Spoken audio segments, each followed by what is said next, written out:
Welcome to English for all. आज का हमारा टॉपिक है rise of kingdom and republic, class 6 का हिस्ट्री का चैप्टर। तो चलिए स्टार्ट करते हैं। तो आज का हमारा चैप्टर है rise the kingdom and Republic. तो इन द लेटर वैदिक period iron began to use on a much larger scale.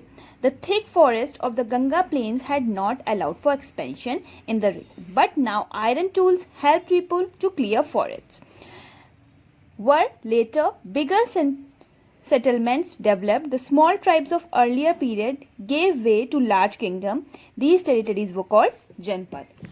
जब बड़े बड़े किंगडम्स को शॉर्ट किंगडम्स में, मतलब बड़े जो किंगडम्स थे उनको छोटी छोटी टेरिटरीज में बांट दिया गया, तो उनको क्या कहा गया? जनपद. ठीक. The word janapada literally means the place where people put their feet. जो जनपद है उसका वर्ड, उस जनपद वर्ड का जो मतलब है उसका क्या मतलब है? The people where people put their feet. The period from 600 BCE to 400 BCE. ये पीरियड कब से स्टार्ट होता है? 400 BCE से, 600 BCE से 400 BCE तक. So the formation of many जनपद, मतलब इन दोनों टाइम पीरियड के बीच में कई सारे जनपद का फॉर्मेशन हुआ. The large and more powerful जनपद वर कॉल्ड महाजनपद. और जो जनपद थोड़े उसमें बड़े होते थे, और जो जनपद थोड़े बड़े होते थे और उनको क्या कहा जाता? पावरफुल होते थे, उनको क्या कहा जाता था? महाजनपद. अब पढ़ते हैं the mahajanapada. The Vedic, Buddhist and Jain text are important source of this period. यानी जो इसमें वैदिक, बुद्धिस्ट और जैन के जो टेक्स्ट मिले हैं, जो बुक्स मिली हैं, जो समय पे लिखी हुई बुक्स हैं, वो जो मिली हैं, उनके अकॉर्डिंग ये जो महाजनपद की कई सारी चीजें इसमें बताती हैं. उस समय के बारे में कई सारी चीजें, कौन कौन सी चीजें बताती हैं? बुद्धिस्ट की बुक, वैदिक बुक्स एंड जैन बुक. ठीक. They inform us that there was 16 Mahajanapada in Ganga valley in the 16th century BCE. यानी वो हमें क्या बताती हैं कि कितने महाजनपद से गंगा वैली में? 16. They were named after the ruling or the most important tribe in area. The महाजनपद of two types, republic and monarchies. यानी जो महाजनपद होते थे वो दो तरीके के होते थे. एक होते थे रिपब्लिक और एक होते थे मोनर्चीज. रिपब्लिक का मतलब होता है जो आजाद थे, फ्रीडम थे, और इनके ऊपर किसी का राज होता था. तो इस तरीके के दो महाजनपद होते थे. और वो महाजनपद जो थे उनका नाम किसके अकॉर्डिंग रखा जाता था? उसके रूलिंग किंग के according. The republic Janapadas were ruled by group elected by common people. जो उस समय जो वहाँ के जो कॉमन पीपल, मतलब जो आम आदमी जो वहाँ पे रहते थे, उनके अकॉर्डिंग रिपब्लिक महाजनपद रूल किए जाते थे. जैसे उन्हीं जो हम लोग, जैसे अगर एक सिटी में रह रहे हैं तो उसी सिटी के कुछ लोगों को इलेक्ट करके वो रूल करते थे. और सेकेंड, इसमें क्या होते थे? किंग रूल करता था खुद ही. समझ में आया? The kingdom of Magadh. अब देखो यहाँ पे नाम भी कुछ लिखे हुए हैं. Magadha, Kosala, Vatsa and Avanti were some most important monarch of the period. इस समय में कौन कौन से जो मेन वो थे, और ये भी बहुत इंपॉर्टेंट है कि कौन से मोस्ट इंपॉर्टेंट रिपब्लिक्स थे. The kingdom of Magadha. Republic and monarchy exist side by side. The Mahajanapada were constantly at the war at one another for expansion of territory and control over river. In the end, it was Magad which defeated the other and emerged the most powerful महाजनपद. मतलब ये दोनों क्या होते थे? महाजनपद जो होते थे वो लगातार लड़ाई करते ही रहते थे आपस में. क्यों? ताकि उनको अपना किंगडम बढ़ाने का मौका मिले. दूसरे किंगडम के ऊपर अटैक करके वो किंगडम अपने अंडर ले लेते थे. और लास्ट में जो सबसे बड़ा किंगडम हो गया था वो कौन था? मगध. क्योंकि इसने सारे ही जगहों को हरा करके सारा अपने अंडर कर लिया था, सारी जगहें. Magadha was located in genetic basin, Gangetic basin, यानी गंगा रिवर के किनारे पे बसता था वो. Where the soil were very fertile, good harvest, land revenue were high and it provide a large income to the kingdom. यानी वो गंगा रिवर के पास है तो लैंड फर्टाइल थी, वहाँ पे अच्छी फार्मिंग होती थी, तो इस वजह से वो लोग अच्छे थे फाइनेंशियली भी. ठीक. The thick forest supplied timber and elephant timber were used to build houses, forts. Elephant were used in army. वहां पे जो थिक फॉरेस्ट थे वो उससे क्या होता था, टिम्बर मिलते थे और एलिफेंट्स वहां बहुत थे. तो जो टिम्बर थे वो घर बनाने के काम आता थे और एलिफेंट्स किस लिए काम आते थे, आर्मी में. ठीक. Magadha has large deposit of copper and iron ore. These were used to make agriculture implements, tools and weapons. उस समय में आयरन बहुत था, तो उस समय तो वो किस लिए काम आता था, आयरन टूल्स बनाने के, किस लिए, एग्रीकल्चर में काम आते थे और लड़ाई के लिए भी चीजें बनाने में. Magadh enjoy a very favourable geographical location. The old capital of Rajagiri was surrounded by hills on all sides. इसमें क्या था, सारे साइड से वो हिल्स से घिरी हुई थी. ठीक.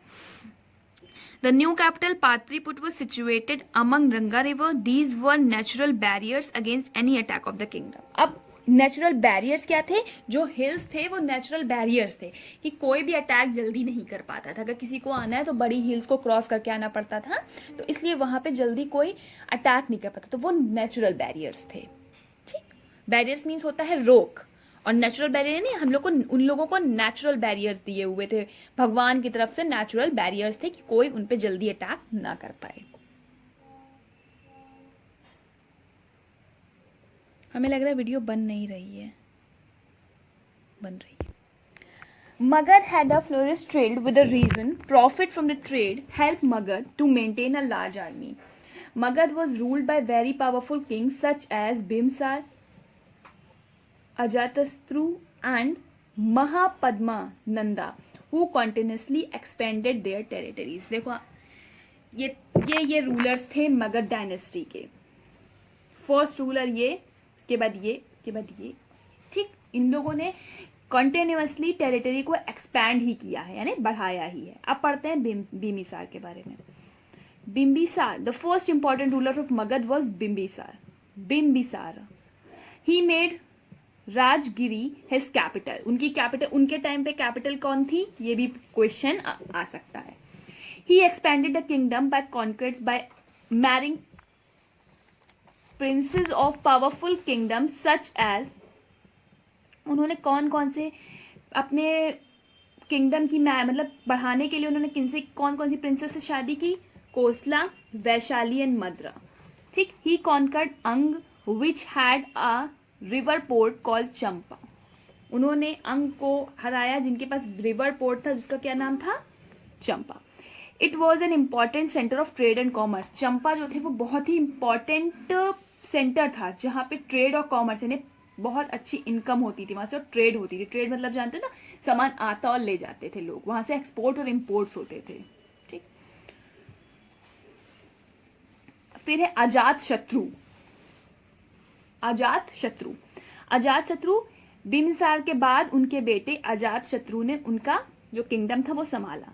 उनके ही फादर की तरह उन्होंने बहुत सारी पॉलिसीज अपनाई, कई सारे लोगों को हराया और एक्सपेंशन किया. ठीक. He defeated the king of Kosala and occupied Kashi. इन्होंने किनको हटाया, किंग ऑफ कोसला, और क्या ऑक्यूपाइड किया, काशी. आपसे ये क्वेश्चन पूछा जा सकता है कि इन्होंने जो है कौन से किंगडम्स को हराया. इन्होंने अंग को हराया था और इन्होंने किसको हराया, काशी के किंग को, जिनका नाम क्या था, कोसला. ठीक. अंडर अजात शत्रु मगध ग्रू इवन मोर पावरफुल. अजात शत्रु के टाइम पे जो मगध था उसने और ज्यादा पावरफुल वो हो गया था. अब आते हैं period from 461 BC to 364 BCE. ठीक. अजात शत्रु was succeeded by weak rulers. In 413 BCE, Shishunaga became the ruler of Magad. अब क्या हुआ, अजात शत्रु के बाद हुआ क्या, जो मगध में बहुत ही वीक रूलर्स आने लगे. ठीक है. तो उनको किसने सक्सीड किया था, शिशुनागा ने. ठीक है. उनके सक्सेसर थे वो, जिन्होंने लगभग 50 इयर्स तक रूल किया. ठीक. अब आते हैं द नंदाज. अभी तक मगध की बात हो रही थी, अब नंदाज की बात होगी. The Nandas led by Mahapadma Nandas. सबसे बड़ा, सबसे पहला रूल कौन था, Mahapadma Nanda. established a large empire. However, we do not know much about Mahapadmananda and his successor. The last ruler of Nand was Dandananda. Last ruler ये थे. फर्स्ट महापद्म थे और सेकेंड दानानंदा थे. वो बहुत ही अनपॉपुलर थे, मतलब उन्होंने ज़्यादा वर्क नहीं किया. उनके टाइम के जो पीपल्स थे, मतलब उनकी जो प्रजा थी, वो उनको ज़्यादा पॉपुलर उनके अमंग वो नहीं थे. उन्होंने मगध से को जीता और अपनी मौर्यन डायनेस्टी स्टैब्लिश की. ठीक, अब है invasion of Alexander. Alexander became the king of Macedonia in Greece in 1336 BC. ये भी पूछा जा सकता है कि अलेक्जेंडर जो हैं वो कब किंग बने या कहाँ के बने. ठीक, he set out to establish the greatest empire of the world had ever seen. उन्होंने इतना बड़ा एम्पायर बना लिया था वहां पे ग्रीस में कि पूरी दुनिया ने उतना बड़ा एम्पायर देखा ही नहीं था. ठीक, आफ्टर कंक्यूरिंग एशिया माइनर यानी Turkey, Syria, Egypt and Persian Empire, Alexander set his eye on India. अब उन्होंने क्या किया, उन्होंने अपना किंगडम बढ़ाते ही चले जा रहे थे. ग्रीस में उन्होंने स्टार्ट किया, उसके बाद उन्होंने टर्की, ठीक, एशिया माइनर कहा जाता था, Syria, Egypt and Persian Empire. और अलेक्जेंडर ने उसकी इतनी चीजें अपने अंडर करने के बाद उनकी दूसरी नजर कहाँ पे थी, इंडिया पे. Alexander invaded India in 326 BC. ये भी क्वेश्चन इंपॉर्टेंट है, जो हम अंडरलाइन कर रहे हैं उसको इंपॉर्टेंटली पढ़ना है. At this time north west India was divided in many independent kingdoms who were continuously at war with one another. अब इस समय जब तक अलेक्जेंडर इंडिया आए तब तक क्या हुआ, जो इंडिया थी वो छोटे छोटे किंगडम्स में बढ़ गई थी, इंडिपेंडेंट किंगडम, जिसमें जो रूलर्स थे वो आपस में लड़ाई करने में थे कि हम इनसे लड़ाई करके इनका राज ले लें, उनकी लड़ाई करके उनसे राज ले लें. ठीक, Alexander defeated them easily. Alexander ने उन्हें इजली हरा दिया. However, a king named Porus who ruled the region between the Jhelum and Chenab rivers. अब ये भी पूछा जा सकता है जो पोरस थे वो कहाँ पे, उनकी जो किंगडम थी वो कहाँ, किस रिवर के बीच में थी. तो ये दो रिवर्स हैं पोरस की, जिनके किंगडम जिनके बीच में था. Resisted advance. Alexander defeated Porus and then moved eastward and conquer Magadha. अब उन्होंने पोरस को हरा दिया, उसके बाद उन्होंने मगध की तरफ चल दिए. Alexander wanted to go further but his soldier refused. वो और आगे जाने चाहते थे लेकिन उनके सोल्जर ने मना कर दिया. They were tired, homesick and unwilling to face the powerful Magadha army. अब वो इतने ज्यादा वो कह रहे थे कि हम बहुत थके हुए हैं, उनका दिल भी नहीं है कि वो इतनी बड़ी और पावरफुल मगध की आर्मी के ऊपर अटैक कर पाए. अलेक्जेंडर के जो आर्मी ऑफिसर्स या जो थे, उनके जो सोल्जर्स, उन्होंने ऐसा कहा. Alexander had no choice but to retreat. He divided the territories he had conquered in India into 3 parts and put each under the control of generals. उन्होंने जितनी इंडिया में जितनी चीजें कॉन्कर्ड की थी उनको 3 पार्ट्स में डिवाइड कर दिया और अलग अलग लोगों को उनको जर्नल्स बना करके दे दिया. Alexander then return to his homeland. उसके बाद वो अपने होमलैंड चले गए. Alexander however never reached Macedonia.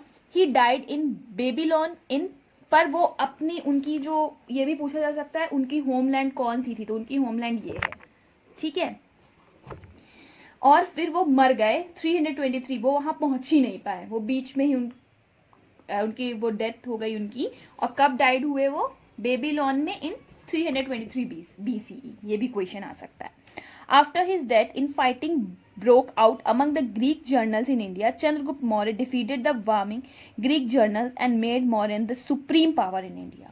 अब उन्होंने चंद्रगुप्त मौर्य आए, उन्होंने सारे ग्रीक जनरल्स को हरा दिया और इंडिया को मोस्ट पावरफुल मौर्यन जो थे वो सुप्रीम पावर बन गए इंडिया के.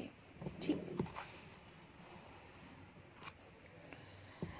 अब यहाँ पे क्वेश्चन है कि अभी हमने फर्स्ट पेज में पढ़ा था helped people to clear forest. क्या हेल्प करता था, आयरन टूल्स. ठीक, जनपद जो है मोस्ट पावरफुल थे महाजनपद से कि नहीं थे.